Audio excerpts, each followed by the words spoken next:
बिस्मिल्लाहिर्रहमानिर्रहीम। मैं हूँ खालिद इरशाद सूफ़ी और आज मेरे साथ मेहमान शख्सियत हैं जनाब हसन रज़ा साहब।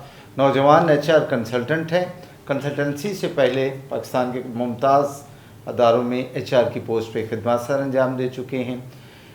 ख़ुद एक सक्सेस स्टोरी हैं को वो इस तरह के 2 साल की उम्र में इन्हें पोलियो हुआ, पोलियो का शिकार हुए, उससे ऑब्वियसली एक टांग मुतासर हुई और माशरे का जो बिहेवियर है या जो इनकी माजूरी थी इसको इन्होंने मजबूरी नहीं बनने दिया। गवर्नमेंट कॉलेज तक पहुँचे, वहाँ से ग्रेजुएशन की, अमली ज़िंदगी में आए और आज एक कामयाब कंसल्टेंट के तौर पे खिदमत सर अंजाम दे रहे हैं। आज के इस इंटरव्यू में हम हसन रज़ा साहब से इब्तदा में उनके अपने लाइफ, एजुकेशन और करियर के हवाले से बात करेंगे। दूसरे हिस्से में हम जानेंगे कि जो नौजवान जॉब लेना चाहते हैं वो अपना सीवी कैसे बनाएं, इंटरव्यू देने के लिए जाना है तो किन लवाजमात का ख्याल रखें, उनकी अपीयरेंस कैसी होनी चाहिए और प्रिपरेशन कैसी होनी चाहिए, इन तमाम सवालात को कवर करेंगे।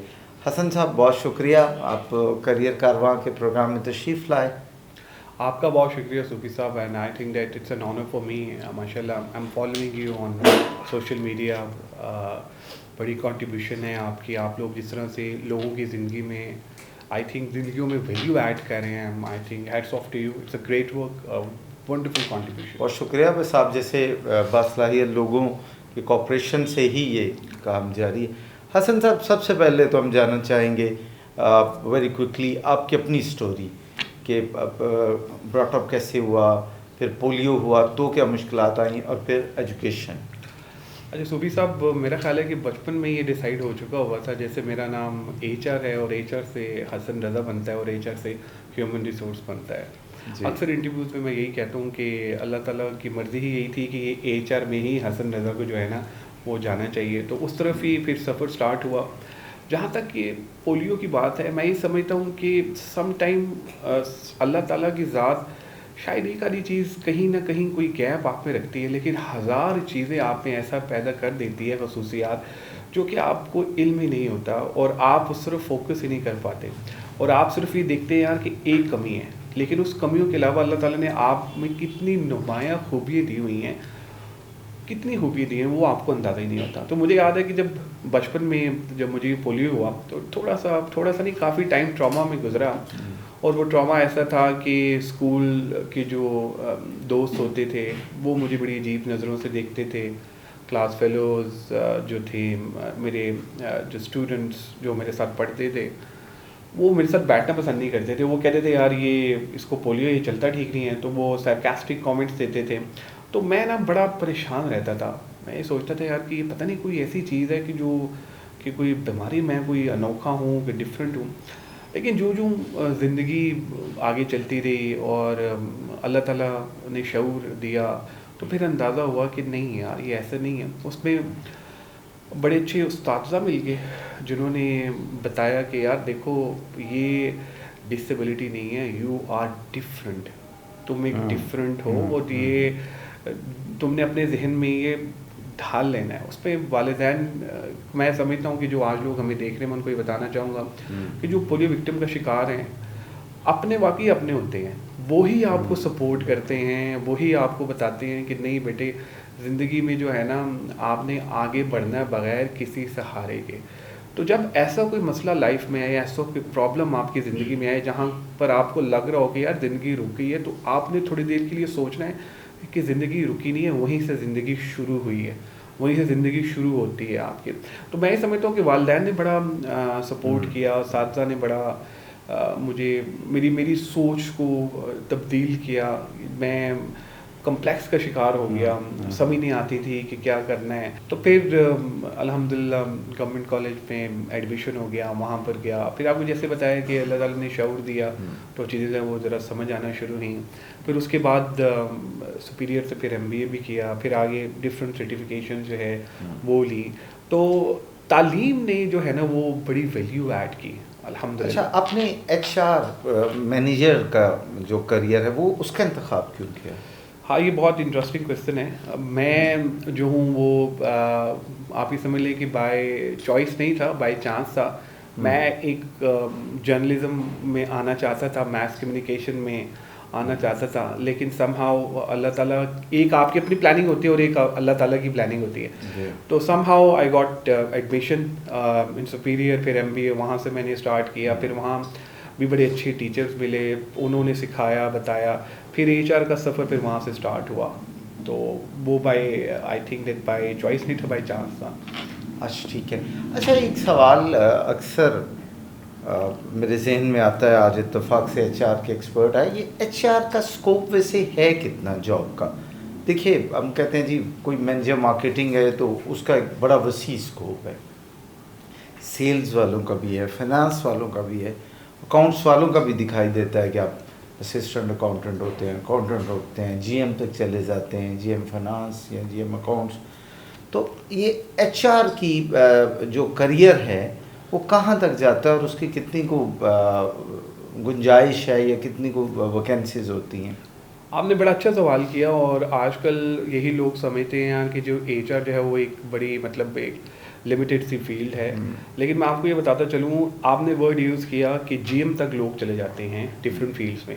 HR में लोग CEO तक भी बन जाते हैं, ठीक है, मतलब मालिकान भी बन जाते हैं। मैं ऐसे कुछ अपने सीनियर्स को जानता हूँ जो कि HR की फील्ड में रह के इतना ग्रो किया कि वो COO और CEO तक चले गए। अच्छा मुख्तलिफ जो डिसिप्लिन्स हैं या प्रोफेशंस हैं उनके मैनेजर से हम गुफ्तगू करते रहते हैं, ज़रा HR की जो वर्किंग है, एक तो वो मेरे सवाल के जवाब में हमें उससे मुतला कीजिए, प्लस एक अच्छे HR मैनेजर के की क्या क्या खूबियाँ होनी चाहिए, उसके अंदर उसने अपनी मेहनत से, रियाजत से या बिल्टन जो उसकी क्वालिटीज़ हैं वो क्या होनी चाहिए?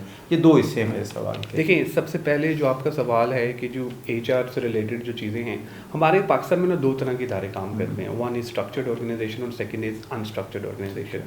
इन दोनों में HR का रोल डिफरेंट है। मिसाल के तौर पे अगर आप बात करें तो हमारे डिफरेंट MNCs हैं, वहाँ पर जो HR की जो पॉलिसीज़ हैं वो बाहर से बन कर आती है, यहाँ पर सिर्फ आपने इम्प्लीमेंट करनी होती हैं और वो इम्प्लीमेंट करके आगे देखनी होती है। एक ऐसे इदारे हैं जैसे सेठ, मैं अक्सर अपने इंटरव्यूज़ में वर्ड यूज़ करता हूँ, सेठ साहिबान, जो कि अनस्ट्रक्चर्ड अनऑर्गेनाइज्ड ऑर्गेनाइजेशन है। सेठ कल्चर है जहाँ पर। और वहाँ पर HR का रोल बड़ा इंपॉर्टेंट है। अच्छा, क्योंकि वहाँ पे सम टाइम वो डमी की तरह भी परफॉर्म कर रहे होते हैं कि जो ऊपर से जो इंस्ट्रक्शन आ रही है उसको आपने फॉलो करना, नीचे देना है। HR का जो इम्पॉर्टेंट काम है वो है बैलेंस रखना बिटवीन एम्प्लॉयज़ एंड एम्प्लॉयर्स। ठीक है, लेकिन अनफॉर्चुनेटली बैलेंस इन विच सेंस कि वो HR की मुख्तलिफ पॉलिसीज हैं जो मैं आपको बताता हूँ पाकिस्तान और इंटरनेशनल लॉ के मुताबिक बिना। मैं आपको बताता हूँ। देखिए, हमारे यहाँ ये होता है कि क्योंकि आप स्ट्रक्चर्ड ऑर्गेनाइजेशन ज़्यादा हैं तो टिंट जो है ना वो झुकाव जो है वो सेठ साहिबान की तरफ ज़्यादा है, क्योंकि लोग समझते हैं यार HR में कुछ लोग समझते हैं यार हमने नौकरी भी तो करनी है ना, तो वो सेठ की ज़्यादा मानते हैं, एम्प्लॉयज़ की कम रखते हैं। तो मेरा कहने का मतलब है कि बैलेंस आपको रहना चाहिए। ऐसी पॉलिसीज़ बनाएं जो अल्टीमेटली इदारे के हक में हो, एम्प्लॉयज़ के हक में भी हो, एम्प्लॉयज़ के भी हक में हो। तो आपको इस तरह का जो HR का स्ट्रक्चर है वो आपको बनाना चाहिए। अब आप अगला सवाल था कि जी HR मैनेजर्स के लिए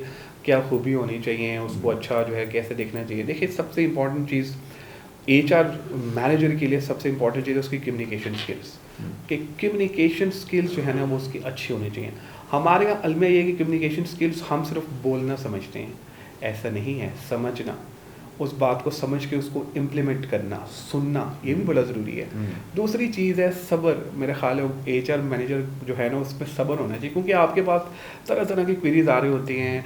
आपके पास जब आप बड़ी ऑर्गेनाइजेशन में काम करते हैं तो लोग तरह तरह की डाइवर्सिफाइड लोग आपके पास काम कर रहे होते हैं, आपने हर एक को मैनेज करना होता है, संभालना होता है, उसके जवाब देने होते हैं। तो सब्र आपके लिए बड़ा इंपॉर्टेंट है। तीसरी चीज़ है टीम वर्क, क्योंकि आप अकेले काम नहीं कर रहे होते और आपने टीम को चलाना होता है, एज ए टीम काम करना होता है। और चौथी जो सबसे इंपॉर्टेंट चीज़ है जो HR में मैं समझता हूँ वो है लीडरशिप। आप में लीडरशिप क्वालिटी जो है ना वो होनी चाहिए, क्योंकि आप एज ए लीडर बैठे होते हैं, टॉप पर बैठे होते हैं, तो आप चीज़ों को जो है ना वो देख रहे होते हैं। पांचवी चीज़, I think business acumen is very important.